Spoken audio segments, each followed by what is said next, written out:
এই যে আজকে আপনারা এখানে শ্রদ্ধা নিবেদন করলেন, অনেক বছর আন্দোলন সংগ্রামের পরে আপনারা সরকার গঠন করলেন, আজকে যে শ্রদ্ধা নিবেদন করলেন, এই যে আজকে তো একটা ভিন্ন পরিবেশে শ্রদ্ধা জানালেন, এই জাতিকে কি মেসেজ দেবেন? এর আগেও আমরা প্রতি বছরই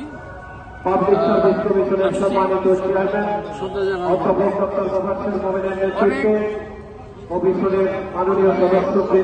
অনেক সমস্যা আমরা আসছি, এবার একটু স্বাধীনভাবে দিতে পারলাম, মনটা খুলে স্বাধীনভাবে আমরা।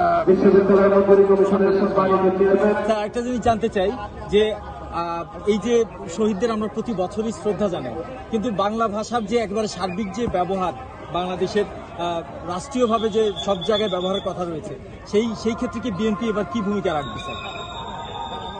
সম্ভাব্য যে সকল জায়গায় বাংলা ভাষা ব্যবহার করা সকল জায়গায় বাংলা ভাষা ব্যবহার করা। ঠিক আছে।